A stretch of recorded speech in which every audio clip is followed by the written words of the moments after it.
Boa noite, colegas diretores. Hoje, 26 de maio de 2026, 19:02, vamos iniciar o nosso segundo encontro, o nosso sétimo encontro, não segundo não, né? Nosso sétimo encontro, que vai abordar ainda sobre o tema do encontro passado, que era o sexto encontro, sobre a recomposição das aprendizagens. Porém, hoje nós vamos também falar sobre o percurso e a ação que nós vamos desenvolver em relação a tem alguém pedindo para entrar. O percurso e a ação do nosso desenvolvimento, de como que nós vamos trabalhar sobre a recomposição da aprendizagem com os dados efetivos e analisados de cada uma das nossas escolas. No encontro passado, então, nós conseguimos, então, observar que, além da nossa rota, né, da aprendizagem, que é conectar, conhecer, praticar e consolidar, hoje nós vamos ver, identificar aonde surgem essas dificuldades nas nossas escolas. Boa noite, Greze. E como atuar de forma mais intencional. Colocar o dedinho lá onde precisa. Sentar com os nossos professores e realmente fazer um levantamento das evidências e construir junto planos e ações para que a gente consiga fazer um bom planejamento na recomposição das aprendizagens para todos os nossos estudantes. E hoje nós vamos convidar o nosso colega, o Luiz Fernando. Você quer que eu compartilhe, Luiz Fernando? Para falar um pouquinho sobre o encontro passado, que era a rota das aprendizagens, conectar-se com realmente tudo aquilo que está sendo proposto, conhecer, praticar, consolidar, que é o nosso significado de fazer o acompanhamento necessário para que isso realmente aconteça. Então, a rota de aprendizagem construída fez sentido frente aos dados da sua escola? Professor, se você puder compartilhar, eu agradeço, que a minha internet está meio complicada hoje aqui. Não tem problema, eu já vou compartilhar. Por quê? Fez significado você conectar, conhecer, e aí você entender a relação dos descritores de uma forma de que possa planejar com diferentes componentes, de forma contextualizada, e depois seguir este plano desenvolvido juntamente com os professores, observando o que cada um pode e possa contribuir para que realmente se efetive a recomposição da aprendizagem. Então, hoje o nosso colega Luiz vai falar um pouquinho do portfólio, e ele também vai falar com um foco um pouco maior no sexto encontro. Fique à vontade, Luiz. Então, boa noite a todos. Meu nome é Luiz Fernando, sou diretor do Colégio Estadual do Campo Efigênia de Paula Luz, núcleo de Telêmaco Borba, município de Sapopema, né? Então, já no meu portfólio aqui, eu coloquei essa foto, que representa a nossa escola, né? É uma escola de assentamento em área rural, né? E temos aproximadamente 50 alunos, e a escola, como eu comentei em outros encontros, é o coração da comunidade, né? Então, é na escola que tudo acontece, os encontros, muitas vezes reuniões. Então, a família é muito presente no dia a dia da escola. Coloquei essa imagem aqui para apresentar um pouquinho sobre a minha formação, né? Eu sou licenciado em Geografia na Universidade Estadual de Ponta Grossa e tenho ainda a formação de Pedagogia e estou concluindo Educação Física. E então, né, estou aí há cerca de 13 anos já na escola, né, onde eu estou na direção. Então, estudei aqui, fui professor aqui e atualmente estou na direção. Então, o vínculo é bem forte com a escola. Nessa imagem representa a nossa escola, né, a nossa estrutura. É uma escola grande, que tem bons equipamentos, tem bastantes recursos tecnológicos, é uma escola espaçosa, né, então a gente consegue fazer um bom trabalho aqui, né, dentro das possibilidades. A minha forma de liderança é uma liderança, né, presente. Eu gosto de ser um professor assíduo, né, porque eu acho que o exemplo ele é muito importante, né? Eu acho que para a gente poder cobrar, né, a gente tem que dar o exemplo de estar presente, né, de dar bons exemplos para você poder, né, cobrar ali os seus professores, os seus funcionários e também, né, os alunos com relação à frequência. E aproveitar o tempo, né? Fazer o trabalho da forma que tem que ser feita, explorando o tempo da melhor forma possível. Pode passar, professor. Isso.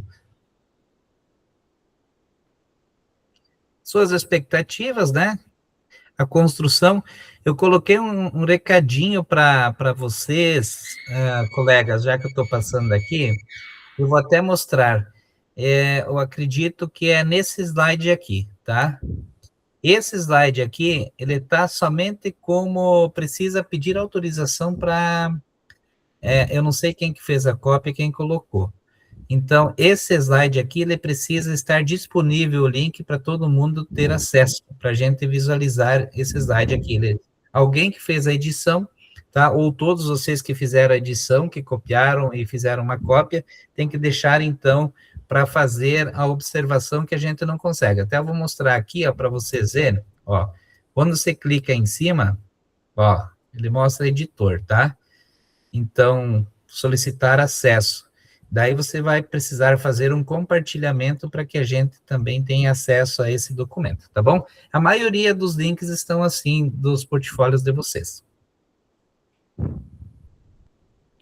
Bom, então, como o professor pediu para focar um pouquinho no último encontro nosso, eu acredito que o último encontro foi meio atípico, né, professor?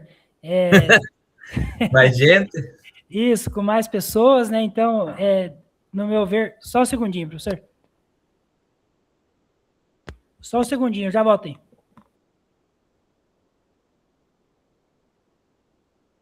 Enquanto ele vai falando, eu já deixei para vocês, ó, no 7º encontro aqui, todos eu já colei as 3 atividades que vocês vão precisar fazer e também algumas anotações que nós vamos discutir lá em ação. Mas todos os portfólios eu já anexei as 3 questões para que vocês tenham um pouquinho mais de tempo e consigam construir com maior tempo e com mais calma o portfólio de vocês, para vocês também ter esse registro já feito pela questão do tempo. Bom, peço desculpa aí, professor, mas nada, isso faz parte. Nós temos o ensino noturno aqui também, daí agora chegou um aluno aqui pedindo para ir embora. Mas tranquilo, vamos continuar. Então, o último encontro, professor, eu achei que foi o encontro mais difícil até agora. Eu acho que os colegas aí também vão né, nessa mesma linha. Foi difícil montar ali a organização dele, entender o que estava sendo proposto, na minha visão. E, assim, muito importante, né, porque a gente conseguiu fazer uma interpretação real da nossa escola, né, principalmente no meu caso, eu acho que os dados refletem, né, a realidade aqui, e através desses dados a gente vê que está preocupante, né, principalmente o ensino da matemática. E nós aqui avançamos na língua portuguesa, mas na matemática, apesar de termos um professor excelente, muito bom professor, comprometido, assíduo, que tem um excelente conteúdo, os alunos não conseguiram ir bem nas avaliações. Então, é muito preocupante para nós enquanto escola, né? O que diminui um pouco essa preocupação é saber que é a nível de estado também, né? Que acho que a maioria das escolas está sofrendo com isso. mas eu acho que tem que evoluir muito, principalmente na questão da matemática, e a gente discutiu com o grupo aquele dia, a matemática eu acho que ela está muito isolada dos demais componentes, e isso acaba dificultando esse trabalho, né, e essa evolução da matemática, principalmente. Ela está isolada, assim, no meu ponto de vista, e isso acaba sendo um fator que dificulta, né, e apesar de ter alguma coisa associada, é difícil de você desenvolver algo relacionado, principalmente no encontro passado. A proposta era desenvolver algo, né, interdisciplinar, e acredito que nós tivemos bastante dificuldade para fazer essa atividade. Então, representa o dia a dia nosso da escola, de você conseguir agrupar, de conseguir, né, inserir as discussões ali, envolvendo vários professores, vários componentes, então não é muito fácil. Isso aí. Muito bem.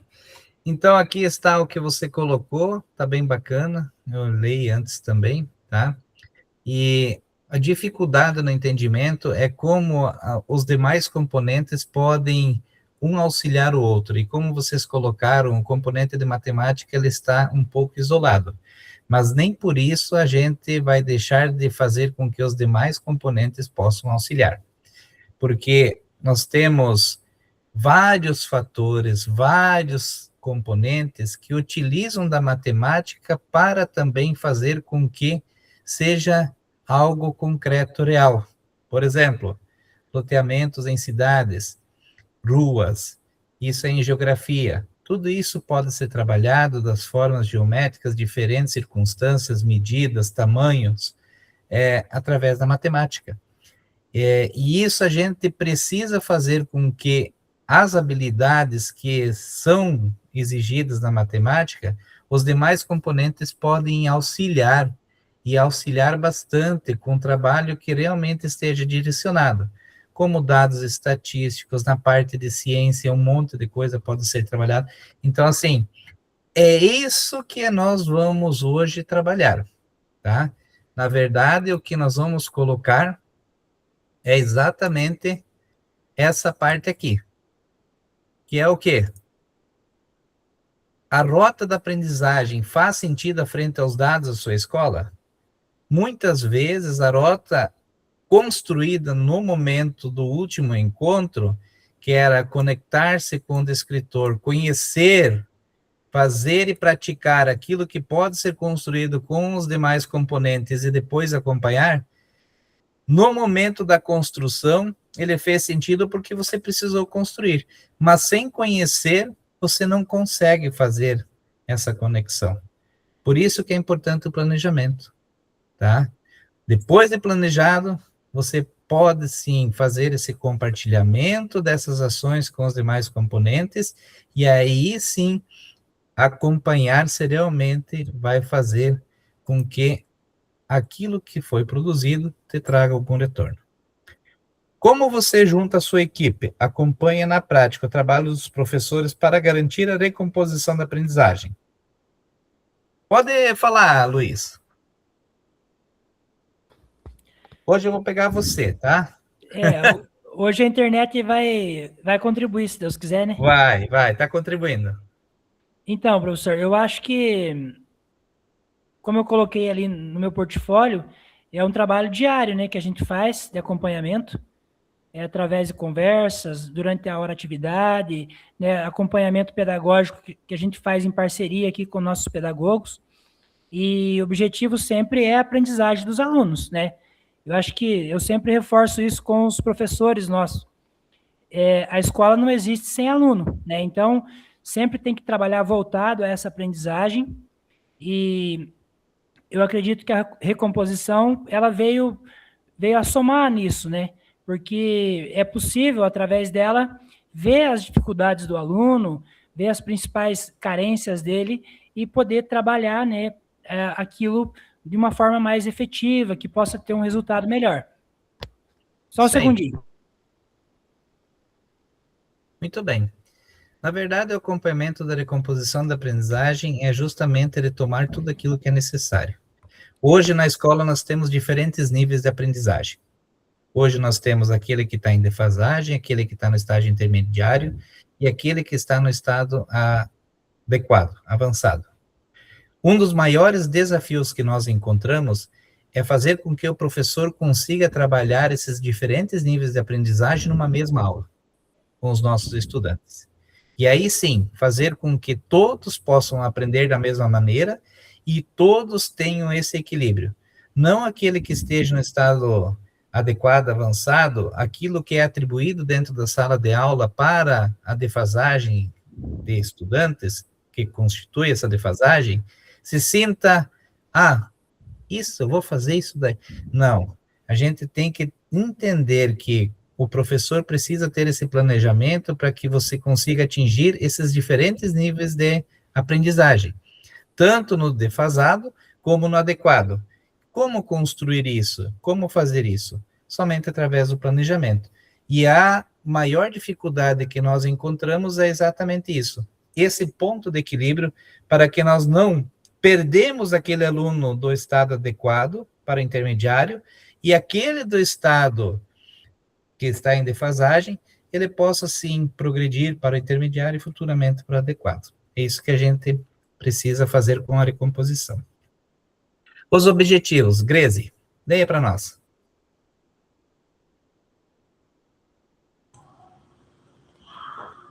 Objetivos: compreender que as fragilidades da aprendizagem não representam a ausência de aprendizagem, mas dificuldades na consolidação e na progressão de habilidades ao longo da trajetória escolar. Compartilhar práticas de recomposição das aprendizagens, fortalecendo a troca entre os pares e a construção coletiva de estratégias pedagógicas. Então, o que nós vamos fazer hoje, para ficar bem claro? Compreender que as fragilidades não são problemas ou não representam ausência da aprendizagem. Ela apresenta uma dificuldade em determinada habilidade, tá? E o que a gente precisa é entender se isso é ao longo do trajeto ou é naquele momento. E o outro objetivo é compartilhar. O que é compartilhar? Nós vamos falar daquilo que nós elaboramos nas nossas escolas, para que realmente aconteça a recomposição da aprendizagem, para que o nosso colega possa extrair ideias de como possa melhorar na sua escola ou implementar na sua escola algo que o seu colega está fazendo, tá? Então, esse é o objetivo do nosso encontro de hoje. Laís. O que o medidor da proficiência está mostrando sobre as aprendizagens dos estudantes da sua escola? Pode responder. Bom, eu, assim, juntamente com a equipe da escola analisando o medidor lá, nós acreditamos que do sexto ano, nós temos sexto e o nono, né? Não temos terceiro ano. Do sexto ano condiz exatamente com a realidade, vendo níveis ali. Agora, do nono ano é o que nos assustou um pouquinho. Na matemática teve muito aluno em defasagem. Assim, não sei se condiz com a realidade, porque daí eu fico naquela dúvida, será que a turma inteira foi mal? Assim, no debate que tivemos, é esse assim, o consenso que chegamos, que o sexto ano apresentou exatamente o que é, foi um espelho. E do nono ano é que ficaram algumas dúvidas. Muito bem. Quem mais quer contribuir? O que o medidor da proficiência mostra na sua escola? Andréia, quer contribuir? Posso sim. O que os outros diretores estão falando é um raio-x da minha escola também. Então, assim, o sexto ano foi muito bem, aí o nono, né, já entrou mais estudantes em defasagem, e a terceira série, que é o mais preocupante, né, a questão da matemática. Então, eu acho assim que está algo que é geral, né? Talvez a gente não está acertando o caminho que a gente deve estar propondo, né? Claro que a recomposição a gente sabe que, né, iniciou o ano passado, né? Mas assim, não tenho nada assim de muito diferente para falar, né, das evidências, assim, que a gente observou com relação à proficiência. O que me faz, assim, pensar um pouco, é porque com esse resultado que veio, do SAEB, né, do IDEB, a nossa escola, por exemplo, a proficiência ela aumentou, né, português e matemática. Matemática aumentou mais até do que em língua portuguesa. Então, aí eu pensei assim, né, sobre de repente, sobre a prova, né, esse ano desse simulado, se as questões, né, estavam próprias para porque a gente trabalhou ano passado, né, porque o ano passado eram nossos alunos de segunda, né, no caso, e vieram esse ano para o terceiro. Então, assim, eu estou com muitos questionamentos, né, mas agora acredito sim que o trabalho que a gente vai desenvolver possa mudar um pouco isso, né. E isso nós vamos ver também algo nesse sentido, Andréia, mais adiante, que são as teorias clássicas dos testes e a teoria relacionada ao ente. Boa noite, Francis. Quero falar? E a gente vai ver um pouquinho relacionado a isso, e para entender, eu vou explicar um pouquinho mais adiante, ajuda a lembrar, porque não é que os nossos estudantes não têm conhecimento, porém, algumas coisas que eles precisariam saber, como uma habilidade específica para o desenvolvimento de outra atividade, às vezes ela não está bem colocada para o nosso estudante. E isso vai fazendo a diferença. Pode falar, Francis. Não, é só complementando mesmo que a Andrea falou e que o senhor acabou de dizer.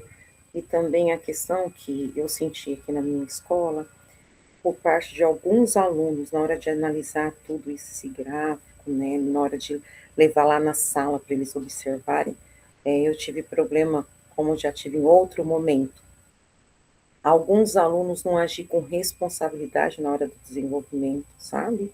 Daquela avaliação diagnóstica que a gente estava fazendo ali com o pessoal da recomposição. Então, a gente analisou de várias formas, né, juntamente com professores, e nós levamos para os alunos. Aí, praticamente, a gente usou não só a aula de recomposição, como mais uma aula nesse dia, mostrando para eles, olha isso daqui, será que não tinha que ser analisado melhor? Será que não foi olhado simplesmente, não com brincadeira, mas sem responsabilidade mesmo, sabe? Então, vamos ver a próxima, mas essa eu falei para eles que eu não conseguia medir eles, não. Fiquei muito bravo, muito bravo. Isso aí. Pode falar, Luiz. Professor, eu acho que a grande questão é a seguinte, o aluno ele não tem esse conhecimento da diferença do método avaliativo aí. Isso aí. E, inclusive, eu não tinha, quando eu era professor, né? Não que eu não sou professor, mas hoje eu estou na gestão. Quando eu aplicava a prova Paraná, ou essas avaliações externas, eu não tinha essa concepção de diferença de forma de avaliar, entendeu? Então, hoje em dia, a gente sabe que existem critérios, né, que são muito objetivos, e esse ano eu já fiz uma conversa com os alunos para poder conscientizar eles sobre isso, deles fazerem o que sabem da prova, garantir aquilo que eles têm de conhecimento, fazer realmente aquilo que eles sabem, depois eles vão para as questões que têm dúvida ou que não sabem. Então, com isso, ele garante a nota, né, professor? Que é isso daqui, ó, Luiz. Tá? Demais colegas. A taxonomia de Bloom. Como que você vai acertar uma questão que precisa analisar, que precisa avaliar, se você não compreende e não memorizou aquilo que é necessário? Então, primeiro você tem que saber memorizar, compreender e aplicar. Aí sim tu vai para um outro nível. O que entende como teoria do item, de resposta ao item? Se o aluno assinalar uma questão que ele precisa analisar, avaliar para responder aquela questão, ele significa que o aluno chutou, porque algo está colocado para ele que ele teria que ter esse conhecimento inicial que ele errou, de alguma forma de compreensão de alguma questão anterior que ele não teve. Então, aquela questão fácil que trata do mesmo item, com o mesmo descritor e a mesma habilidade, ele não acertou, vai acertar uma um pouco mais complexa, ele entende que o aluno chutou aquela questão. e que ele não tem esse conhecimento, essa habilidade. E isso vai refletindo, sim, nas avaliações. Então, não significa que ele não acertou nenhuma questão, tá? E isso é muito importante a gente ter esse entendimento, que é a teoria clássica dos testes, que é TCT, que a gente vai ver um pouquinho mais adiante, tá? E também a teoria de resposta ao item. Pode falar, Luiz. Então, mas eu acho que daí, professor, é um erro da secretaria, né? Porque há quantos anos é feita a prova Paraná e essa informação praticamente nunca chegou. Pelo menos eu faz 12 anos, 13 anos que eu estou na escola, apliquei a prova Paraná há muito tempo e eu não sabia que era assim. Eu fiquei sabendo no ano passado, quando eu entrei na gestão, né? No final de 2024. Então, né, é uma forma que acaba tendo uma dificuldade no entendimento e, Sim. com certeza, reflete no resultado. Essa metodologia, Luiz, da teoria clássica dos testes e da teoria de resposta ao item, é uma metodologia do CAED, tá? Do CAED. Da prova Paraná, ela é uma, assim, é diferente a avaliação para a gente analisar as metodologias. Pode falar rapidinho, André. Então, eu estava pensando exatamente sobre isso, né? Eu acho que até não é a questão do processo, assim, sabe? Da correção, né? Da teoria de resposta ao item, né? Mas o que mais eu penso e observo é que, assim, a prova Paraná, né? Que poderia ser mudado no sentido, assim, não colocar português junto com matemática no mesmo dia. Tá? Porque assim, o que acontece? A prova ela fica muito pesada para eles. E daí eles têm, como eles não têm essa maturidade, ó, eu vou ver as questões primeiro, vou tirar essas de repente que eu primeiro sei resolver, depois volto para aquelas, né? Eles seguem uma sequência. Quando chega na matemática, eles já estão assim sem vontade de resolver, né? Então eu penso assim, para a gente poder porque a gente quer sentir como estão os nossos estudantes. Por isso que eu faço mais ou menos isso. Porque se no SAEB a gente teve crescimento, por que num simulado que é realizado, né, ou pelo CAED, ou de repente uma prova Paraná, a gente não consegue avançar? Então eu penso assim, que nesse processo de construção também precisaria ser repensado pela secretaria. Exatamente. E vocês observaram que essa avaliação do caderno 1, a primeira avaliação foi de matemática, né? Foi feito ao contrário dos outros anos, porque era uma reivindicação dos professores de matemática, que muitos chegavam no final, eles já estavam cansados de fazer a leitura de português, que era mais extensa, e os alunos se queixavam. Vamos ver se o resultado é um pouco diferente, tá? Então, aqui estão os medidores da nossa rede, tá? Ó, de português, gostaria que vocês visualizassem e vocês também entendessem. Foquem aqui, ó, tá? Que são os dados das cores do defasagem, do intermediário e do adequado, tá? O que os dados da rede podem nos mostrar? Olhando para o medidor. Então, aqui é o do sexto de matemática, de português. Aqui o sexto de matemática, tá? Que é 59. Aqui o nono de português já caiu consideravelmente. Aqui o nono de matemática também teve uma queda. A maioria dos nossos estudantes do nono ano, cerca de 60%, estão em defasagem, tá? E aqui, terceiro ano de português, metade dos nossos estudantes de terceiro ano de português estão em defasagem, cerca, né? Aproximadamente. E de matemática, olha aqui, apenas aproximadamente 6% estão de forma intermediária e, ó, 3.270 estudantes da nossa rede estão de forma adequada, de aproximadamente 95 mil estudantes, tá? Então, tudo isso, na verdade, é para a gente olhar. Agora, olhar o quê? O que nós precisamos olhar? E aí veio lá de encontro com na aula passada, que era da tarefinha de vocês de olhar para dentro da escola de vocês e observar os descritores. os descritores de menor acerto. E aí clicava em cima do descritor, você tinha compreensão do que era, o que a habilidade o descritor precisava ter para ele conseguir resolver aquele descritor. Então, isso é importante. E aí a gente vem e observa exatamente o que é necessário para que isso seja realizado. É algo do momento? Ou é algo que vem lá do 6º ano, que o aluno precisa da mesma habilidade e ele não consegue adquirir essa habilidade? Ou é somente no 3º ano? É pontual? É somente do ensino médio? Então, esse estudo a gente precisa entender. A gente precisa tirar os mínimos detalhes. Por que que uma determinada turma acerta uma quantidade boa dos seus descritores na sua habilidade e a outra turma do mesmo ano série, da mesma escola, não tem esse mesmo rendimento, tá? O que eu quero dizer para vocês é exatamente aquilo que nos coloca enquanto resultado, tá? Por exemplo, vou colocar aqui para vocês, só vou compartilhar aqui para vocês olhar isso, certo? Então, olha aqui, isso aqui é da nossa escola.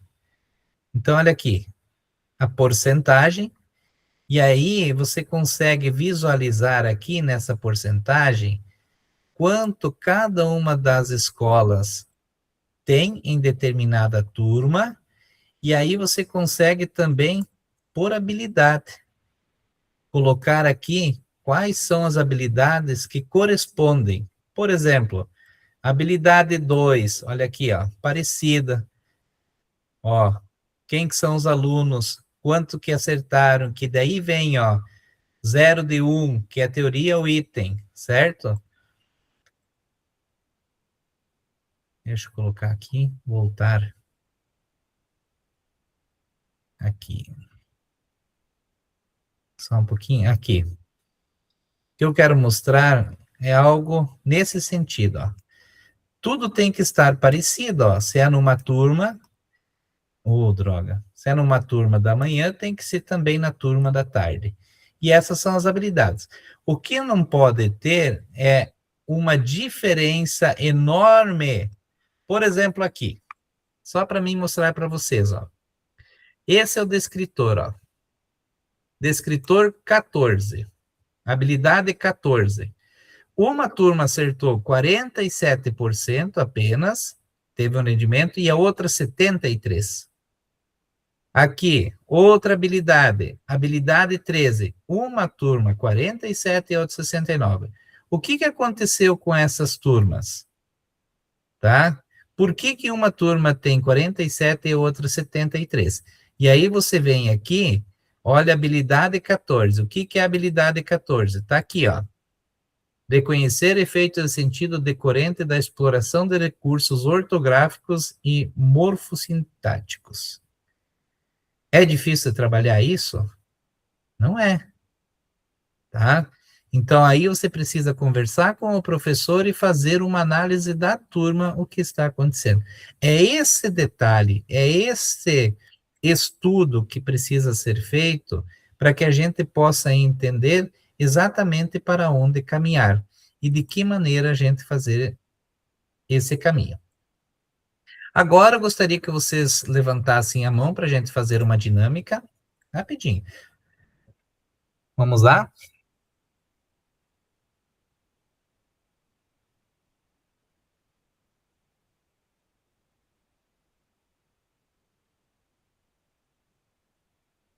Muito bem. Deixa eu só atualizar aqui.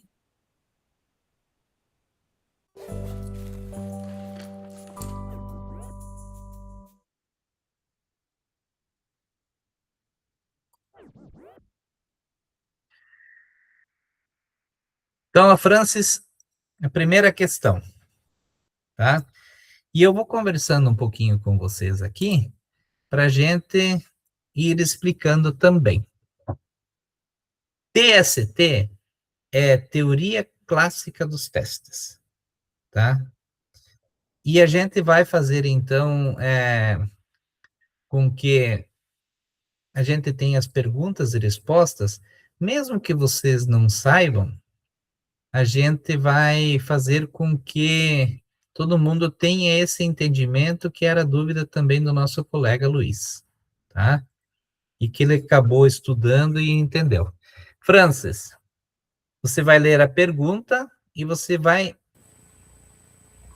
tentar, tá? Mesmo que não tenha conhecimento, e se tu tiver, ótimo, melhor ainda, colocar para nós aquilo que você... Ó, não deu certo aqui. Deixa eu ver. Muito bom. Vocês estão enxergando? Tudo certinho? Sim? Então tá. Muito bem. Então vai lá, Francis. Leia a pergunta para depois a gente falando da resposta. Na TCT, o mais importante é... O que você imagina?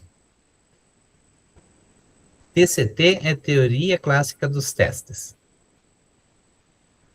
Então vamos lá. A quantidade de acertos, certa ou errada? Eu acho que a quantidade de acertos. Isso. Tá certo ou tá errada?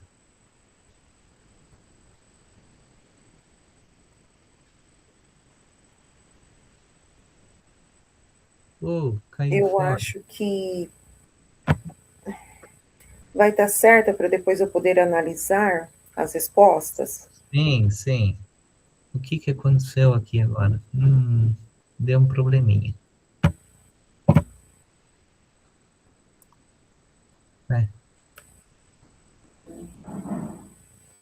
Muito bem. Tá. Então tá aqui, tá? É a quantidade de acertos que cada teste possui. É isso mesmo. Tá bom? Então vamos lá. Próxima. Quem que tem a segunda mãozinha, que é o Girley? Vamos lá, Girley. Pode ler. Meu Deus do céu. A TRI, Teoria de Resposta ao Item, permite análise mais detalhada sobre o desempenho dos estudantes do que a TCT. Então, a TCT aí, vamos pensar que ela trabalha só observando a quantidade de acertos, né, como foi dito ali. Agora, na teoria de resposta ao item, essa dificuldade que o Fernando tinha falado ali, que o Luiz Fernando já tinha citado anteriormente, que é essa situação do aluno, são várias pontuações que eles colocam ali.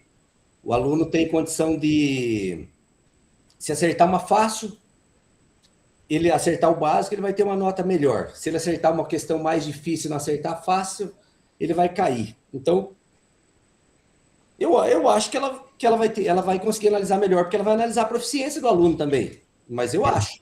Só acho. Exatamente, é isso mesmo, tá? Você tem um desempenho, mas porque as mesmas habilidades muitas vezes não estão relacionadas somente a uma questão, e a mais questões. Muito bem. Próxima, Andréia. Vamos ver. Questão 2. A 3.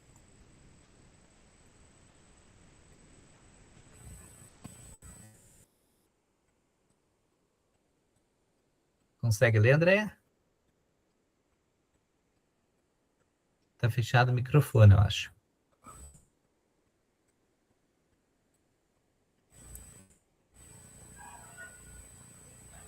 Andréia não está? Então vamos lá. Próxima, Greze. Na teoria de resposta a item, acertar os itens mais difíceis e errar os itens mais fáceis pode indicar que o aluno não sabe. O que eu faço agora? Eu respondo? Pode indicar. Continua. Ai, desculpa, caiu o professor aqui, minha Não tem internet. problema. Continua. Incoerência no padrão das respostas, acerto ou acaso chute. Tá Certo ou errado? Tá certo. Isso. Muito bem. Ainda bem com a facinha. É. Não quer dizer se a gente vai errar ou não. Muito bem. Andréia, agora a Andréia. Já que não passou antes, agora vai você. Vamos lá. O parâmetro de discriminação da teoria, da teoria de resposta ao item avalia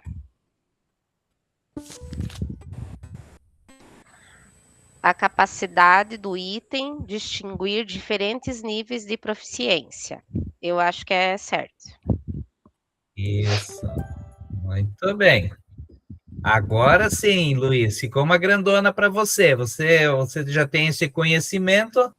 Vamos lá. Hoje fui pego passando, hein, professor? Próximo encontro vou ficar off. A Greze foi nos encontros passados. Hoje mudamos, né, Greze? Beleza, vamos lá. Vamos lá. 2 estudantes acertaram 20 questões. Um acertou itens fáceis e médios de forma coerente. O outro acertou itens difíceis, mas errou muitos itens fáceis. Segundo a Tri, quem tende a apresentar maior proficiência? O primeiro. Isso, né? O primeiro porque estudante? ele acertou de base, né, professor? Acertou os níveis fáceis e médio ali, e o outro acertou questões mais difíceis, que subentende-se que ele acabou chutando, né? Se não me engano, se eu não tiver me perdido aí Era muito grande a pergunta. Não, mas é isso daí. Um acertou as fáceis e médias e o outro só acertou as difíceis. Quem vai ter a maior proficiência? Aquele que acertou as de conhecimentos básicos fáceis e aquele que acertou somente as difíceis, esse foi considerado, como foi lido anteriormente, chutes. Vamos lá. Quem que é próximo? Quem que está com a mãozinha? Então vamos lá, Marisa. Na teoria de resposta ao item, não basta analisar apenas quantos itens o estudante acertou, mas também quais itens ele acertou. Sim, é certo. Isso. Muito bem. Laís. Na teoria de resposta ao item, o que é utilizado para estimar a proficiência do estudante? O que você acha que é, Laís?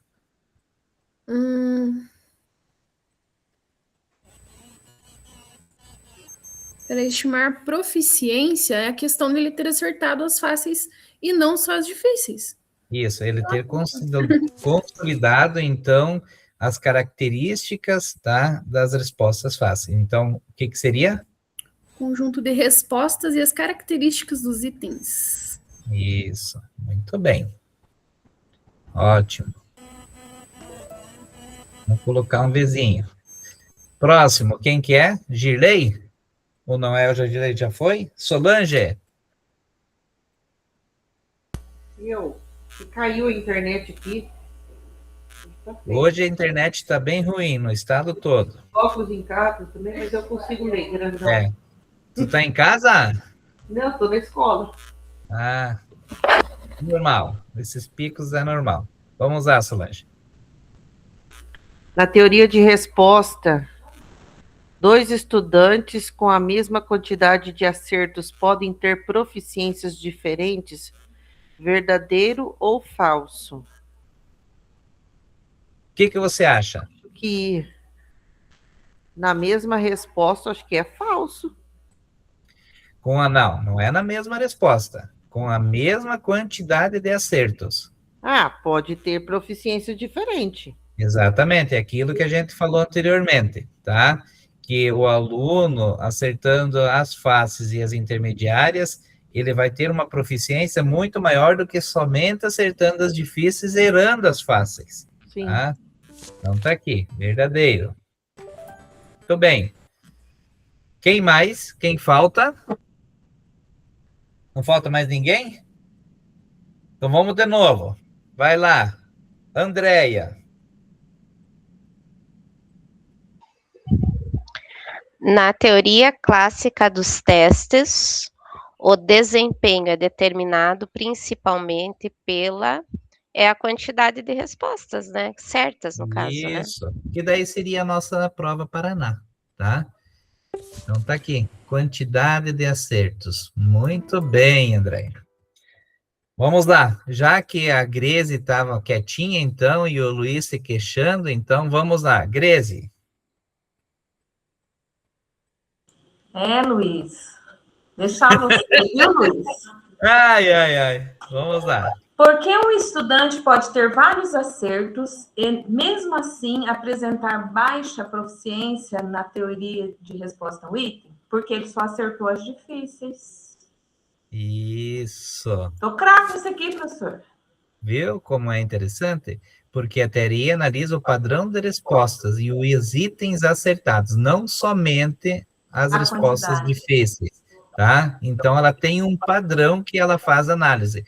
Como que a Greze acertou uma resposta que precisava fazer uma análise, fazer uma aplicação de determinado conjunto, se na questão anterior ou numa outra questão, ela não tinha aquele conhecimento básico de reconhecimento do que se tratava, tá? E aí, a gente tem as diferenças nesses padrões. Muito bem, ótimo. Então, essa foi a nossa... Então, olha aqui, essa é a primeira questão que a gente tinha, tá? Muito bem. Retomando aqui, deixa eu fechar.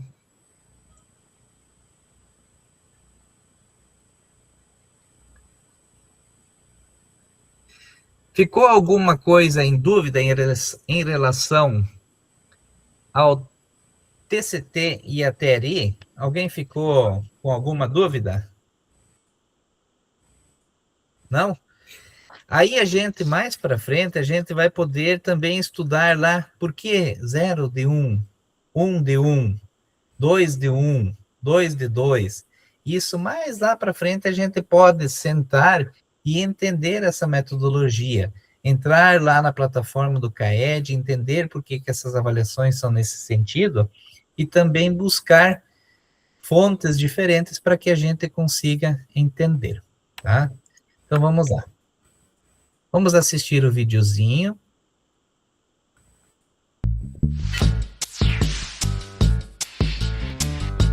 A teoria da resposta ao item, ou TRI, é uma nova forma de corrigir provas.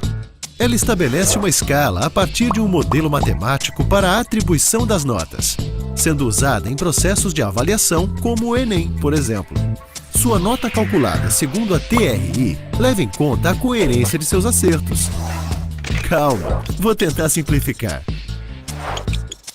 Sua nota, sendo calculada pela TRI, permite medir o domínio que você tem sobre uma determinada área de conhecimento.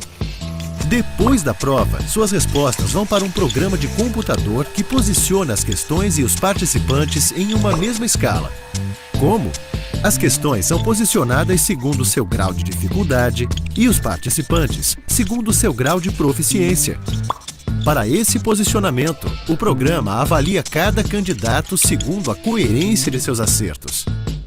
Isso quer dizer que se você acertou uma questão difícil, mas errou as questões mais fáceis, sua questão difícil passa a valer menos, já que você não apresentou coerência nos seus acertos.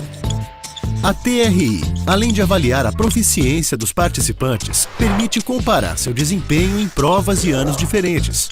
Esse é um dos trunfos da TRI, permitir o acompanhamento do processo de aquisição de conhecimento em uma determinada área. Essas qualidades fazem da TRI um método cada vez mais empregado em certificações e avaliações de grande escala, como o Enem, TOEFL, IELTS, SAT. Para mais detalhes, basta acessar o guia de provas no link.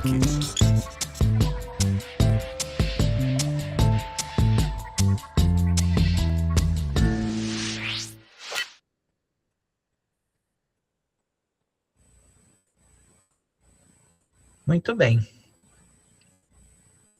Na verdade, agora nós precisamos também entender que o Enem vai fazer parte do processo das avaliações. Vai haver mudança. provavelmente o núcleo regional vai repassar essa informação para vocês em breve, se já não repassou. As provas do SAEB vão ser substituídas do ensino médio pela prova do Enem. Então, nós vamos ter a nossa avaliação do ensino médio, que seria do SAEB, vai ser aferida através do Enem anualmente. Não me pedem mais porque eu não tenho mais informação, tá? Mas vocês vão receber essa informação do núcleo regional de vocês, provavelmente essa semana ou na próxima semana, para a gente também já ter esse entendimento. Por isso, da importância de trabalhar o Enem Paraná com os estudantes, eles acessar a plataforma, para eles ir se habituando, para eles estudando além daquilo que nós fornecemos na escola, no dia a dia. Isso é muito importante, é bacana, tá? E vou falar da importância das avaliações, principalmente da Prova Paraná Mais. A Prova Paraná Mais, ela viabiliza os alunos a fazerem intercâmbio no 9º ano, e também agora a Prova Paraná Mais, ela viabiliza o ingresso dos nossos estudantes nas universidades, tá? Quando surgiu no primeiro momento da Prova Paraná, eu preciso contar esse fato, da Prova Paraná do ensino médio, nós tivemos uma estudante que durante toda a caminhada dela na nossa escola, ela não baixava nas avaliações de 9,3, 9,4, 9,5, 9,7, desde o 6º ano. No ensino médio também. E quando a UniOeste abriu 2 vagas de Francisco Beltrão para medicina, uma das contempladas foi através da Prova Paraná, foi a nossa aluna da nossa escola, tá? Então, isso é muito importante, mostrar para os nossos estudantes de levar a sério as avaliações, colocar as avaliações como algo que nós podemos depois fazer os encaminhamentos das ações, encontrar as dificuldades que eles apresentam, para os professores fazer o planejamento, para que a gente tenha o norte daquilo que realmente eles precisam e possam desenvolver com os estudantes e eles aprender, tá? Muito bem. Aqui algo que também eu preciso colocar para vocês, e vocês precisam ter esse entendimento e conversar com os professores, tá? Sobre o RCO. O RCO, ele é um nível básico, tá? Ele não foi criado nem para o adequado, nem para a defasagem. Ele tem um nível básico. E quando você fala com o seu professor, explique para ele que ele precisa fazer uma complementação do seu RCO, da sua aula, precisa planejar para aquele aluno que está lá no estado adequado, que ele precisa ter mais conhecimento, coisas mais complexas, não somente básicas. E para que o nosso professor também, através desse nível básico que o RCO apresenta, como referencial curricular, a rede, possa também atribuir a recomposição de aprendizagem. O material ele é comum para a rede, mas as estratégias de fazer algo diferente é de cada professor no seu planejamento. Não é ir lá e pegar a aula, trabalhar daquela maneira. Ele te dá um norte do referencial curricular do Estado. Mas melhorar a sua aula, ver o potencial de cada turma, ir além para cada turma, é de cada professor no seu planejamento. Tá? Então, o que serve para uma sala de aula não serve para outra sala de aula em muitas e muitas vezes. E a partir do diagnóstico da aprendizagem dos estudantes é que a gente vai entender. E está colocado da seguinte maneira. O que isso significa na prática? Solange, leia para nós. Esse quadro aqui.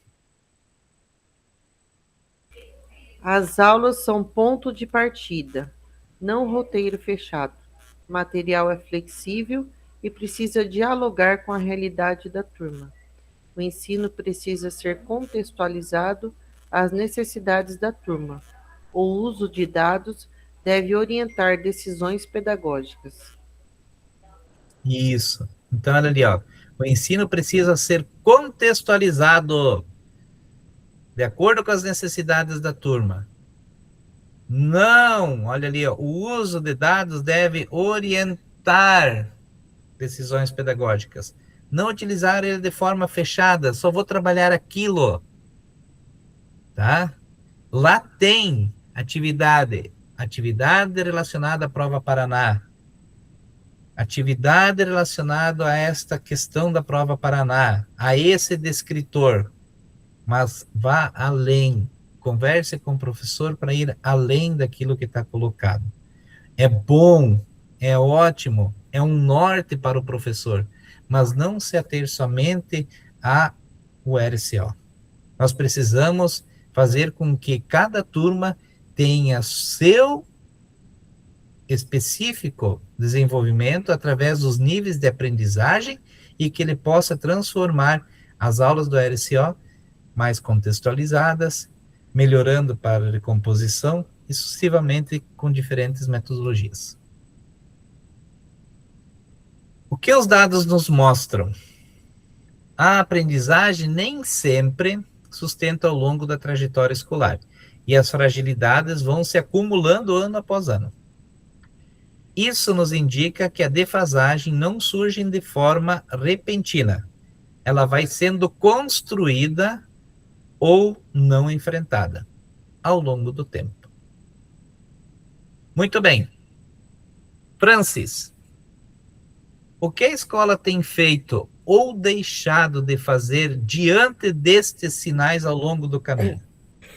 As aprendizagens nem sempre se sustentam ao longo da trajetória escolar, e as fragilidades vão se acumulando ano após ano. Isso nos indica que a defasagem não surge de forma repentina, ela vai sendo construída ou não enfrentada, isso ao longo do tempo. Muito bem, Francis. Agora eu gostaria que você respondesse essa questão. O que a sua escola tem feito ou deixado de fazer diante desses sinais ao longo do caminho? Olha... O que ela tem feito? Olha, o que a gente tem feito quando a gente verifica e a gente viu que o aluno está com defasagem, a gente faz com eles, professor, a gente volta, né? A gente volta. O que está acontecendo, assim, não é o que está contribuindo, mas a maioria dos estudantes, eles estão em defasagem, assim, eles estão num nível, principalmente aqui na minha escola, a gente analisa, que foi algo que eles perderam. A gente dizia assim, ali na pandemia, né, que era o comentário, mas a gente percebe que quando a gente volta, auxilia a todos, ajuda a todos, mas acontece isso, essa questão das retomadas, sabe? A gente trabalha muito com a questão das retomadas mesmo.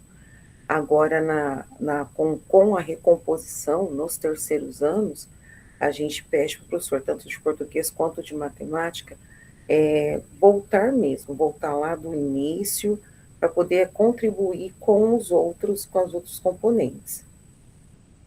Muito bem. Vou colocar aqui uma citação, assim, minha. Como que você vai prosseguir com um conteúdo, fazendo com que ele se torne mais complexo, se o seu aluno não sabe o básico? O que nós precisamos fazer? Ensinar o básico, para depois ir para questões mais complexas. Se o nosso estudante não sabe o básico, tu vai passar uma questão complexa, ele não vai saber mesmo. Então, o básico é o que a recomposição da aprendizagem está fazendo com os nossos estudantes. Para que os professores de matemática, português e os demais componentes possam ir para as questões mais complexas. Como que eu vou fazer uma potenciação, por exemplo, se o meu aluno não sabe a tabuada? Eu primeiro preciso ensinar a tabuada para aí depois as maneiras diferentes de construir a tabuada, das continhas, para depois ele conseguir fazer a potenciação. Então são passos, e esses passos são lentos. Isso que é importante na recomposição. E através da repetição de muitas coisas que ficou perdida, é que o nosso aluno vai acabar construindo e adquirindo essa habilidade. Muito bem. Agora, nossa primeira questão. Quer falar, Grazi? Pode ir falando. Ô, professor, só que eu vejo assim, não sei se eu estou errada, mas eu vejo um grande descaso por parte, às vezes, do aluno. Eu vejo aqui, a gente faz um trabalho aqui, uma oficina de matemática, que é aplicado, tarefa de casa, uma vez por semana, e na sexta-feira a professora retoma todo o conteúdo da semana, corrige essas tarefas, só que muitos não fazem. Vai corrigir o quê se não foi feito? Sim, eu Assim, entendo. eu tive um grande problema, não foi nem no sexto, nem no nono, foi no terceiro ano. Zerei lá naquela porcaria daquela prova lá. Mas não zerou. Então, mas... Os seus alunos acertaram algumas questões, podem ter certeza disso. Tá, Eles mas minha acertaram as frustração questões. foi muito Mas grande. quem sabe a proficiência, entendeu? Entendi, vi aí o seu quadrinho, eu falei assim, nossa, será que ele pegou o meu? Agora que eu fiz matemática. Não. Mas a questão é o seguinte, eu fui na sala, conversei com eles, muitos falaram que estava difícil, aí jogou qualquer uma. Então, não tem aquela vontade de aplicar. Uns falaram que não sabia a fórmula, tinha fórmula que estava até lá dentro da sala. Não sabe o conceito básico, minha querida. Mas, professor, já está no terceiro ano. Mas é isso aí. Muitos, aí a gente vai achar N fatores. Acompanhamento da família, por isso tem a família na escola. Aí podemos citar a pandemia, sim. Professor, eu tenho 5 alunos. Sim. O atendimento é individualizado, é de carteira. Você não tá entendendo o que eu estou falando. Eu entendo o que você está falando. Porque falando. quando tem 30 alunos, 32, 40, que tem Sala em Barbosa, que é o município mais próximo, que tem 42 alunos no terceiro ano noturno, tudo sim. Bem, tipo assim, relevante. Mas 5 alunos, professor? 5 alunos ter essa notinha de porcaria? Você me desculpe, mas olha, é revoltante. E a gente muitas vezes é frustrante, até agora eu vou falar um pouquinho sobre isso, né? E o a gente gasta energia e a gente não vê o retorno, a gente acaba se chateando com isso, né? Agora venha bem exatamente isso que você está falando, ó. Antes de buscar soluções fora, vamos olhar para dentro da nossa escola. Muita atenção aqui, porque agora nós vamos fazer aqui, nós vamos ter, nós estamos atrasados de novo. Nós vamos fazer aqui algumas ações aqui entre nós no grupo, eu vou deixar aqui exposto, vocês vão precisar anotar e eu vou precisar que cada um vai falando, tá? Então, o primeiro a falar vai ser o Girley, tá, Girley? Você vai começar a fala aqui. Que ações implementadas em sua escola contribuíram para avanços da recomposição? E aí, vem aqui o que eu gostaria que vocês anotassem para depois vocês também responder aquelas questões do portfólio. Cada um de vocês deverá apresentar brevemente, em torno de 2 minutinhos, tá? Bem rapidinho, já vão pensando, porque cada um vai falar na sua vez. E o Girley vai começar, tá? Ação. O que foi feito de diferente? Agora vem aquele objetivo lá no início, tá? Compartilhar. O que foi feito de forma diferente em relação à recomposição da aprendizagem na sua escola? Qual foi a intencionalidade, o que orientou essa ação? Qual o resultado? Que evidências mostraram que funcionou? Tá? E o aprendizado.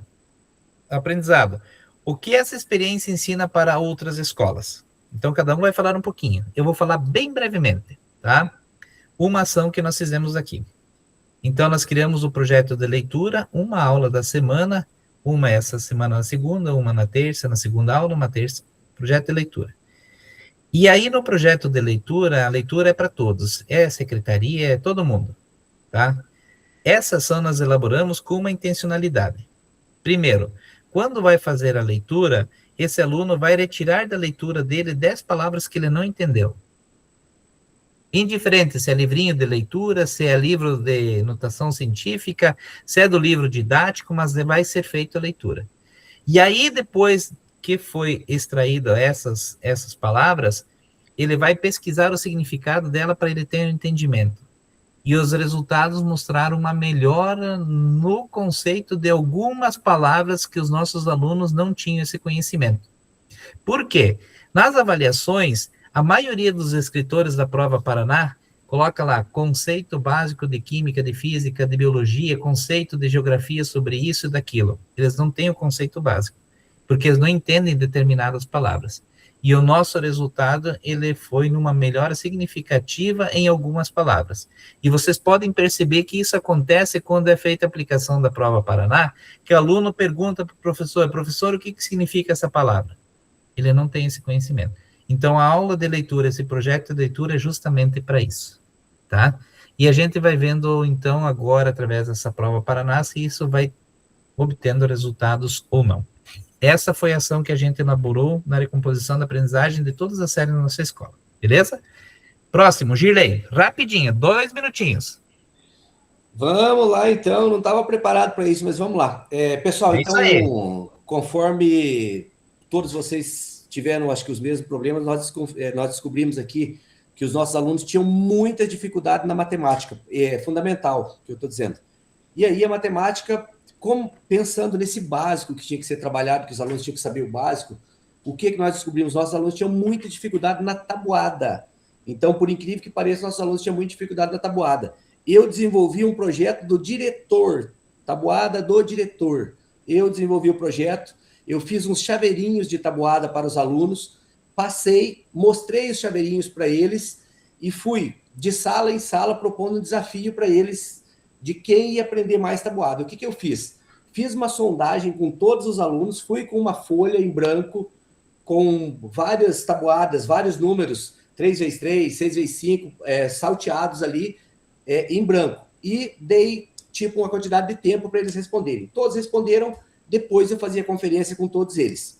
Descobri ali quem tinha muita dificuldade e levei uma tabuada para cada um deles e propus o desafio para eles aí, em quanto tempo eles poderiam melhorar a tabuada deles. Por incrível que pareça, salas ali, as minhas salas todas têm 20 alunos para cima, entre 20 e 30 alunos, no mínimo, as salas aqui. Então, as salas que tinham 5 ou 6 alunos que tinham acertado 20 questões, ao término da semana que eu dei de prazo para eles, eu já tinha 10, 12 alunos acertando as 20 questões. E aí, todos os que acertaram 20 questões ganharam o chaveirinho inicialmente. E aí, eu fiz um eventinho para esses alunos que acertaram 20, e depois, no final, quando a gente terminou, eu fiz o evento, eu premiei todos os outros, cada um com um chaveirinho. Ficou muito legal o chaveirinho, assim, das tabuadas, entendeu? Cada tabuada no chaveirinho. Eu vou mostrar o chaveirinho no próximo dia. E aí, melhorou muito os nossos alunos na questão da matemática no básico, que é o que nós temos que buscar. Acho que é isso, André. Bacana, beleza. Ótimo. E aí você coloca depois, você vai ter as questões para responder no portfólio, a intenção, qual foi e o resultado esperado que você gostaria de colocar. Bacana. Próximo, Luiz. Hoje está bem democrático, tá? Então, aqui na escola, professor, nós temos uma ideia, né, visando essa aprendizagem efetiva, de semanalmente a gente sortear, né, uma turma, aqui é multiano, fase 1 e fase 2, para eles caracterizar uma data comemorativa. Então, por exemplo, dia 1º foi o Dia do Trabalhador, por exemplo, explicar a origem, né, fazer um resuminho, assim, um apanhado geral, e é uma ação efetiva, porque daí é sorteado, entendeu? A gente tem lá 15, 16 alunos, eles se obrigam a fazer a pesquisa, porque um deles vai ser sorteado para apresentar, entendeu? Então, é uma forma de fazer eles pesquisar, de fazer eles ler, né? E também de desenvolver a oralidade, né? Porque, querendo ou não, eles terão que apresentar ali, e daí a gente sempre premia eles com um doce, às vezes uma caneca, enfim, conforme o orçamento, né, que dá. Mas, normalmente, é um chocolate, né, ali, algo que agrade eles, né, e que premie eles pelo desempenho. Muito bem. Ótimo. pesquisa, oralidade, escrita. Então, aí vai tudo transformando em resultados diferentes, que é o que a gente gostaria, né? Francis, 2 a 3 minutinhos. O nosso também foi baseado no que o professor André falou. O nosso foi a questão da leitura e interpretação de texto. Por quê? A leitura e a interpretação, ela está presente em todos os componentes curriculares. Então, nós vimos que a maioria dos nossos alunos, eles não conseguiam desenvolver alguma atividade, ou a gente conseguia algum resultado com eles, porque eles não entendiam, não compreendiam algumas palavras. Então, passamos, tanto o professor tinha composição, que daí a gente passou para o professor desenvolver mais isso, né? E também no segundo ano e no primeiro ano passamos para o professor de português, está trabalhando essa questão dessas palavras. Eu achei interessante o professor André falar que foi através de ler um livro e tira do livro, né? Aí estimula eles a leitura do livro. Isso aí eu vou levar o professor André para a minha escola, porque nós não fizemos assim. O professor, ele, no nossos planejamentos com eles levam textos com palavras assim mais difíceis, né? E aí, dali o aluno, né, a gente trabalha com eles na sala, né? Dessa forma, mas foi assim. E aí a gente verificou, tanto assim, através dos resultados das avaliações, isso tudo nós percebemos no ano passado, quando começamos a nos preparar para o SAEB. Que nós vimos, se a gente conseguir resolver aqui, a gente vai ter um bom resultado lá. E aí a gente continuou esse ano. Então, a gente está desenvolvendo isso dessa forma esse ano, e ajuda muito, é o que está ajudando. É como diz o Gerlei, lá na matemática é a tabuada realmente, e aqui no português é essas palavras difíceis, né, que eles não entendem. Isso. Muito bem. Marisa,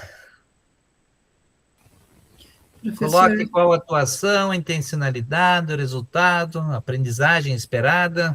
Tá, precisa ser ação feita ou pode ser ação que a gente está fazendo? Porque, na Pode verdade, ser que está fazendo. nós estamos no processo, né? Porque, Pode ser que está assim fazendo. como os colegas, também não ficamos satisfeitos com os resultados, principalmente o da matemática. E assim, ó, o que foi feito, na verdade, o que está sendo feito de forma diferente agora, na correção dessa caderno da recomposição, da primeira avaliação de recomposição, até foi orientado aos professores, né, de trabalhar agora a correção do caderno com os alunos, mas fazer assim, apresenta a questão, corrige a questão com os estudantes, e na sequência aplica já outra questão que engloba o mesmo descritor, contextualizada em outra atividade. Então, tipo assim, eles não vão ficar a aula inteira só fazendo correção do caderno, e sim, eles vão corrigir uma questão, na prática vão fazer outra, depois vão discutir sobre essa questão e assim vai. E seguindo aquele cronograma lá, que pode ser até 4, um pouquinho mais, até 5 questões por aula. Intercalando com outras atividades que eles tenham planejado. E assim, outro ponto, até foi a tutora pedagógica que estava fazendo a observação da minha observação, ela fez uma pontuação e eu achei bem interessante, eu estou procurando fazer isso com os outros professores de matemática também, que a aula que a gente estava assistindo até não era das turmas que passaram pela avaliação, né? Era uma aula de primeira série do ensino médio. Mas aí a tutora até me chamou a atenção para o fato de eu orientar a professora a questão da contextualização, da resolução da matemática em situação problema. Por quê? Porque a professora estava trabalhando excelente com os alunos lá, a questão que eram as questões que envolviam plano cartesiano, mas através de exercícios. Então, sempre orientar os professores no sentido de, por mais que ele vá trabalhar ali uma lista de exercício com os estudantes, pelo menos uma ou duas questões serem no formato da resolução de situação-problema e parecidas com essas que caem nessas avaliações, para o estudante ir se familiarizando. Então, assim, o que evidências mostram que funcionou, nós vamos saber na próxima. Já temos data, prof? Quando que é a segunda recomposição? Não, eu não sei ainda. Mas provável logo venha, né? No final, no final eu vou colocar algo assim para vocês também, que vai servir para vocês falar com os professores de vocês, e também para a gente discutiu isso no estudo e planejamento, que foi bem bacana, algo assim para vocês construir junto com os professores de vocês, que eu acho que é viável a gente fazer isso. Eu vou falar no final, quando todo mundo apresentar, porque a gente precisa tirar ideias de um e de outro para a gente levando para as escolas, porque só assim a gente vai construindo algo sempre melhor do que aquilo Sim. que a gente propõe, né? E assim, Bacana. outra ideia para os professores de matemática é a avaliação que ela vai aplicar com o estudante, tá? Ela vale 3. Vamos supor que ela tem ali 10 questões, né? 0,3 cada uma. Só que assim, o estudante vai receber essa pontuação na totalidade se ele tiver os cálculos do lado, não só marcar o resultado, né? Sim. Porque os nossos estudantes, eles precisam fazer os cálculos. Desenvolver, né? Exatamente. Então, essa foi mais uma das sugestões. Estamos no processo, e a nossa colega ali, acho que foi a Grace, eu também fiquei com aquele relógio totalmente abaixado na minha matemática do terceiro ano, tá, Grace? E daí não foi com 5, foram com 30, que é pior ainda, né? Então vai lá, Grace. Já chegou a tua vez agora, para tu colocar qual ação que você está desenvolvendo em relação à recomposição da aprendizagem, mostrando o que orientou para fazer essa ação, e, né, e realmente, através das evidências, mostram isso. Oi, Grace. A nossa escola, eu não sei se de vocês receberam, mas veio um dinheiro para comprar jogos pedagógicos voltados para matemática. Aí a gente comprou esse aqui, que o meu problema aqui é tabuado. A gente comprou, como é pouco aluno, compramos 15 joguinhos desses e montamos ali uma salinha. Aí, uma vez por semana, eles vão, conforme o professor de matemática tá, eles vão nessa sala e brincam.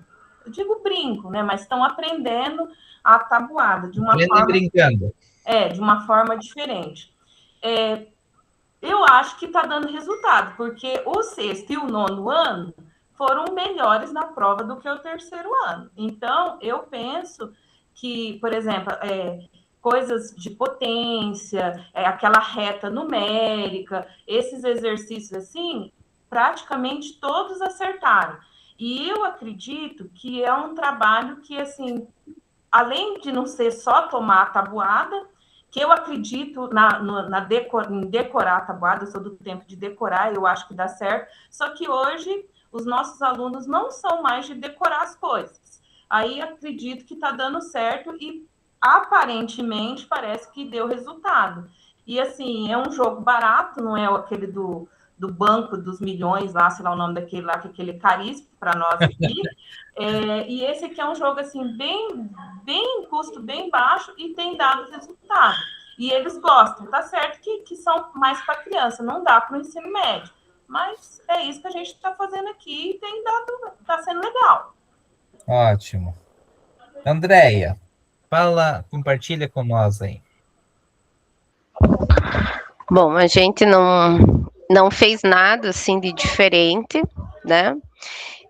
Mas até porque na terceira série, que era a nossa maior preocupação, a gente ficou praticamente 45 dias sem professor substituto, né?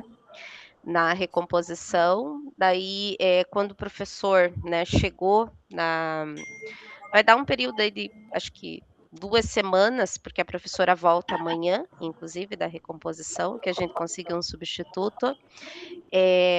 O nosso objetivo, assim, junto com esse professor, era trabalhar bem a questão, assim, da matemática, para que eles perdessem aquele medo, digamos assim, da matemática, né? Então, a minha proposta para o professor, como o professor ele é da área de engenharia, né? Ele tá trabalhando com a gente a parte também de educação digital. Ele está fazendo assim trabalhos envolvendo a questão do raciocínio com a geometria e os cálculos. Então, assim, a gente está vendo que os alunos eles estão construindo algumas relações na matemática, Isso. né? Então, está sendo um trabalho bem bacana, assim, embora ele consiga fazer isso em 2 semanas, né? Porque a professora vai tá voltando amanhã. Mas, assim, ele trabalhou, né, com os grupos, com os estudantes, e eu achei, assim, bem interessante a forma como ele conduziu esse trabalho, porque eu mostrei para ele, né, os resultados da nossa, né, dos terceiros anos da matemática, e ele compreendeu, assim, que realmente o estudante ele precisa vencer essa primeira barreira, assim, de que a matemática ela é possível, né, aprender, principalmente vindo dessa parte do concreto, né. Com as outras turmas, a gente não fez nada diferente, mas acho que assim, os professores têm fazendo uma boa condução do trabalho, utilizando o material que veio também, que é um material bem bacana da recomposição, né? Mas, assim, agora esse professor vai sair. Eu estava gostando bastante da forma, assim, como ele estava conduzindo, né? Outra professora volta e a gente meio que vai.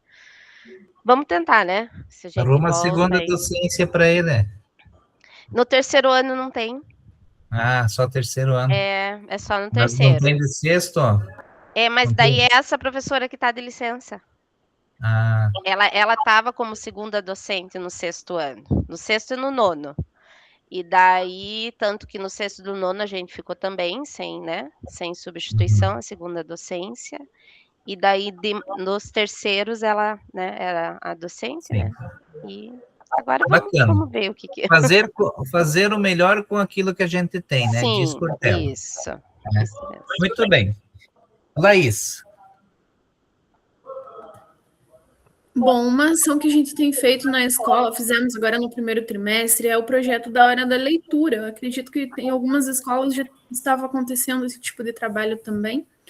Então, em um cronograma pré-determinado, todas as disciplinas, todos os componentes faziam um horário só para a leitura. Cada um adaptava o seu conteúdo do currículo ali, do RCO, e tentar sempre trazer de forma, não fazer uma leitura no papel ali, mas trazer algo de diferente para aquele momento da leitura. Então, é algo que, a princípio, tem dado muito certo, né? A gente vai ver agora se vai continuar ou não conversamos ainda sobre isso, mas, a princípio, tem dado muito certo. Isso para a questão da leitura da língua portuguesa, né? Na matemática, não foi feito nada de específico.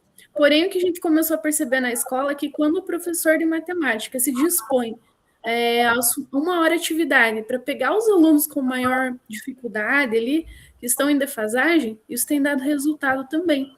Então, temos uma professora que é bem comprometida, né, melhorar o aprendizado dos alunos, a de matemática mesmo, não a de recomposição.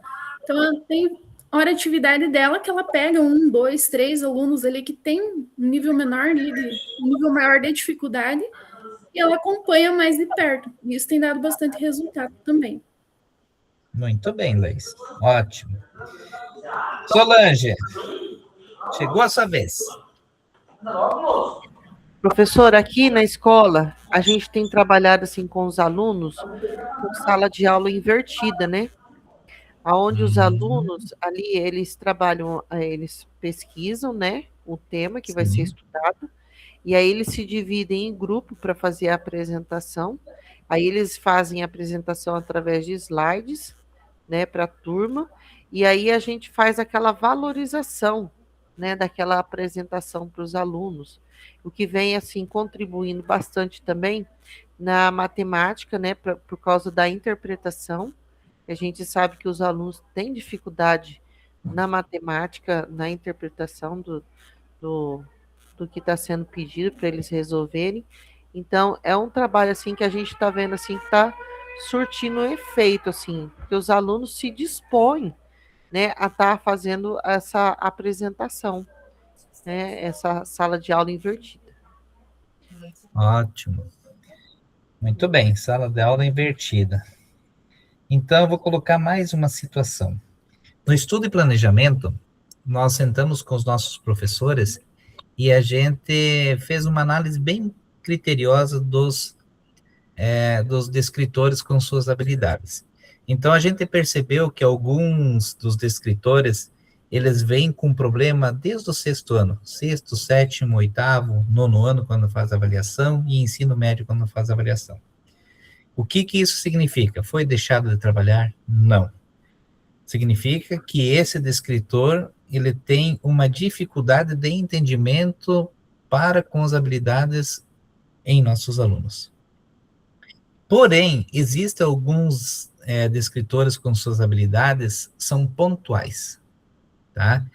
E esses descritores que são pontuais, ou você consegue visualizar que ele não é de difícil entendimento, e que os nossos estudantes, eles possuem uma facilidade de entendimento, esse é o descritor em que pode ser tomado imediatamente com os professores em sala de aula, para que ele consiga fazer ou diminuir ou sanar as dúvidas e aumentar a habilidade para aquele descritor em sala de aula.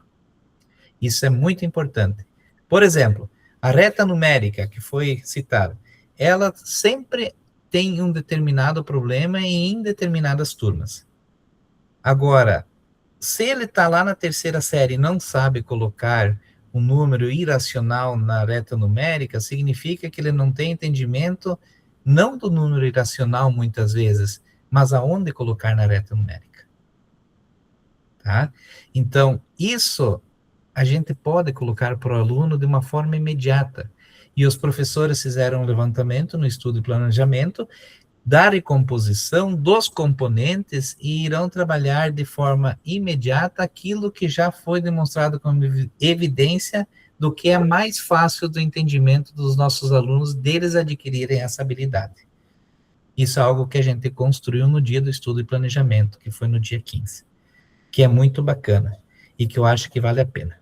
Uma outra forma de fazer uma recomposição de aprendizagem, principalmente com o ensino médio, é você montar grupos em sala de aula, e esses grupos ter diferentes níveis de aprendizagem, colocar desde o básico até o adequado em grupos, e fazer com que eles, sobre determinado assunto, criem questões, ou seja, uma questão. Cada grupo cria uma questão. E aí você vai passar para o próximo grupo, em vez de fazer por estação os grupos, quem vai girar é a questão. E daí cada um, imagina-se que dá 10 minutos para resolver a questão. Você tem 5 grupos, 2 minutos em cada grupo. Não vai conseguir concluir, mas ele vai passando para o próprio grupo e aquele grupo vai vendo se está desenvolvendo quem é o grupo anterior fez de forma correta, vai prosseguindo com a atividade, se não está correto ele vai apagar e vai iniciar da onde que ele achou que está correto. E aí sim, há um debate entre os estudantes, apontando não, está certo, está errado, não tinha que ser feito assim, tinha que ser feito assado, e há uma interação entre os estudantes para que se resolva aquela determinada questão. Depois o professor faz a correção, mostrando para o grupo de que maneira que deveria ser feito. Também é bacana. E você tem o engajamento de todos os estudantes, de acordo com os níveis de aprendizagem, no mesmo grupo, fazendo com que essa situação realmente se resolva. Isso é bem legal também e funciona também. Ainda mais com questões da recomposição da aprendizagem. Muito bem. Todos, então, falaram um pouquinho daquilo que está desenvolvendo nas suas escolas, e agora, exatamente o nosso reloginho marca, 10 minutinhos ainda. Vocês vão colocar no seu portfólio, vocês vão responder essas 3 questões que estão aqui, já no portfólio de vocês já está colocado. Realmente, acessem o portfólio e façam esse registro. Enquanto isso, tá? Eu vou fazendo a chamada aqui, que a gente vai precisar abrir o campo de avaliação, já metade desses encontros, e a gente vai começar também de olhar as implementações, que é relacionado à família na escola.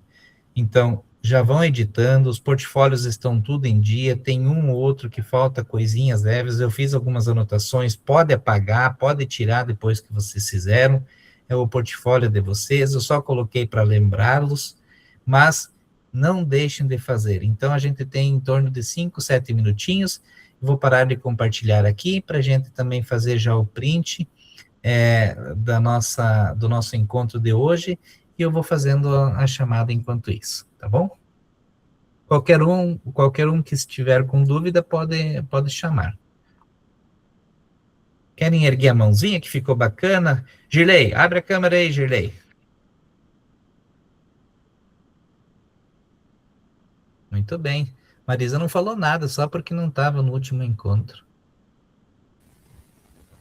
É melhor, fica quieta, né, professor? Vai que eu falo alguma coisa errada. André, minha câmera eu acho que está caindo, eu estou tentando manter aqui, vamos ver se está aparecendo. A tua foto tá bonita aí, não tá aparecendo, mas tá bonita a foto, Girley, não se preocupe. Muito bem, não ficou legal essa. Vamos fazer mais uma.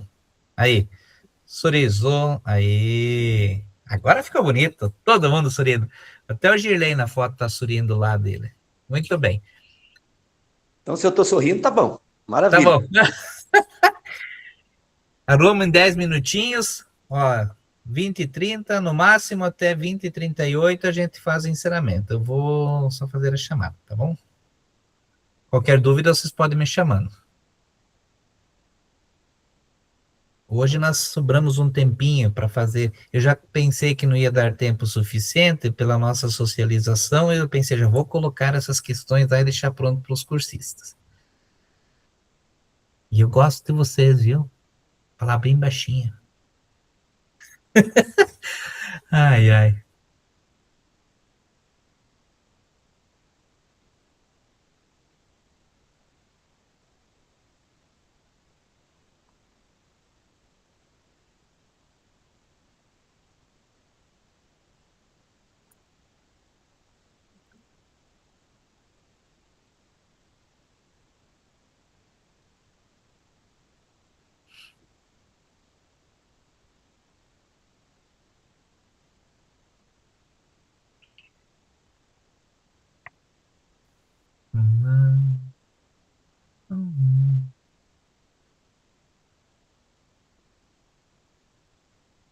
Os portfólios de vocês estão ficando bonitos, lindos, maravilhosos.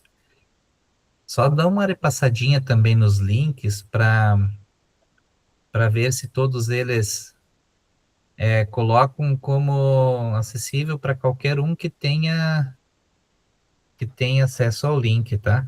Porque senão a gente não consegue abrir. O André, eu vou atualizar meu portfólio, mas eu vou ter que sair. Mas eu deixo certinho aqui, pode ficar tranquilo.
Estão conseguindo fazer? Fizeram? Hoje a minha gestão de tempo foi boa. Até eu tô orgulhoso, viu, Grace? Tá vendo, Francis? Gestão de tempo é um dos quesitos. Parabéns, professor. Hoje você... Parabéns para vocês que vão estar livres mais cedo. Ó, Parabéns. É isso aí, né, Luiz? Senão tem que ficar 5 minutos a mais, não dá certo. Muito bem. Quem gostaria de fazer a leitura da conclusão do nosso encontro? Posso ler, professor? Ótimo, Laís. Aprender não é um ato individual, precisa dos outros. A autoeducação é importante, mas não chega. O que sabemos depende em grande parte do que os outros sabem, e na relação e na interdependência que se constrói a educação. Antônio Novoa. Novoa. Uma palavra que resume isso. Trabalho em equipe? Muito bem. Trabalho colaborativo. Tá? O trabalho colaborativo faz com que a gente vença todas as dificuldades que nós podemos encontrar. E isso faz realmente a diferença. Um se colocando junto ao outro dentro das suas dificuldades, também comemorando as partes positivas, porque vocês também têm o que comemorar com os resultados que as escolas de vocês promovem. Não é só olhar lá, né, o reloginho. A gente tem que entender o que o reloginho nos mostra, mas a gente também tem muito a comemorar em nossas escolas, tá bom? E quem faz a diferença é vocês perante a escola de vocês, juntando com os professores, equipe pedagógica, funcionário, num trabalho colaborativo. Tá bom? Quer falar, Grezi? Tu tá com a mãozinha? Não? Então Eu tá acho que bom. ela ficou erguida. Então tá bom, Grezi. Tá perdoada. Um grande abraço. Tudo de bom, tá? Tenha um bom restante de semana. Façam o melhor para os estudantes, para a escola, porque vocês foram escolhidos pela comunidade escolar, tá bom? E eles esperam muito de vocês. Se tá difícil, tenha paciência. Se tá complicado, tenha paciência. Porque um dia após o outro se resolve as situações, tá bom? Se hoje está ruim, tenha uma boa noite de sono, que amanhã você está de cabeça fresca, livre, você vai resolver tudo aquilo que é de sua competência, tá bom? Um grande abraço, fiquem com Deus e até mais. Tchau, tchau. Tchau, até o próximo encontro. Até. Tchau, tchau. É, tchau.